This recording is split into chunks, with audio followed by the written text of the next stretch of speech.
Losing your Xumo box remote doesn't mean you're stuck. There are several ways to control your device without it.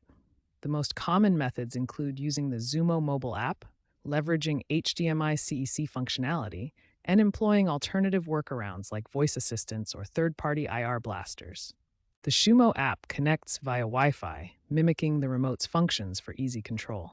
HCC allows your TV remote to control the Xumo box seamlessly. Workarounds offer flexibility using additional hardware and smart home integrations, such as IR blasters shown here. Using one of these methods, 85% of Xumo users don't rely on the physical remote. First, download the Xumo app on your iOS or Android device.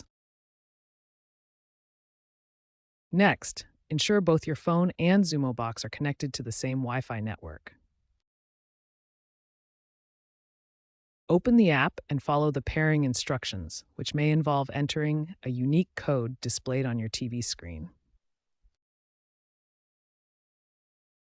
For HDMI CEC, check your TV settings for HDMI control or a similar option like AnyNet Plus and enable it. Once enabled, your TV remote should automatically control basic Xumo box functions like power and volume. If your TV remote doesn't work, try resetting both your TV and Xumo box. If all fails, consider third-party options for control.